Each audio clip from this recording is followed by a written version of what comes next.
ए आतल्या पण गोष्टी घे, चल लवकर घे बाहेर. ना काय गडबड? तू आला का करायला बडबड? अरे तसं नाही, काय करतोय तू? अरे ती तयारी चालू आहे ना. हा, तू कसलं तरी नाटक चालू केलंय म्हणते. हा ती सर्किट नान लाईव्ह शो 2 अंकी नाटक चालू केलंय ना आपण. म्हणजे नाट्य कलावंत झालाय की तू? हा नाट्य कलावंत. किती रे सहज म्हणला नाट्य कलावंत.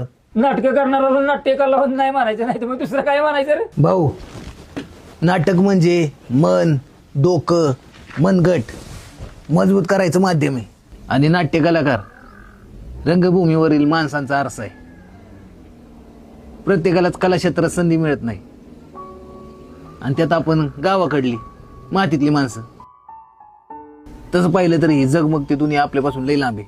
चंदेरी दुनिया काय म्हणतात ना ती.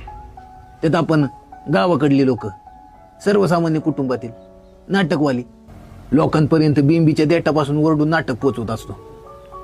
नाटक उभं करायचं, ती लोकांसमोर मांडायचं मोठी गोष्ट आहे. अडचणी येतात, कितीतरी अडथळे निर्माण होतात, आणि पैशाचा तर प्रश्न नाहीच की. या सगळ्या बिकट परिस्थितीतून मार्ग काढून आम्ही हे नाटक जीवन ठेवतो. ते केवळ तुमच्यासाठी, तुमच्या मनोरंजनासाठी. तुमच्या दुःखातून, ताणतणावाच्या आयुष्यातून बाहेर येण्यासाठी आम्ही तुमची नक्कीच मदत करू. तुम्ही फक्त रसिक प्रेक्षक म्हणून आमच्या कलेला प्रतिसाद द्या, आणि प्रत्येक कलावंत त्याच्या अभिनय शक्तीने तुमची सेवा करतोयच की. खरं बोलला राव ना, मनाला लागलं. खरोखर कला ही जिवंत राहिली पाहिजे.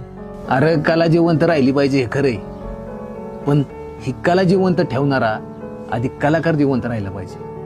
आणि या कलाकारांना तुम्ही रसिक प्रेक्षकच जिवंत ठेवू शकता.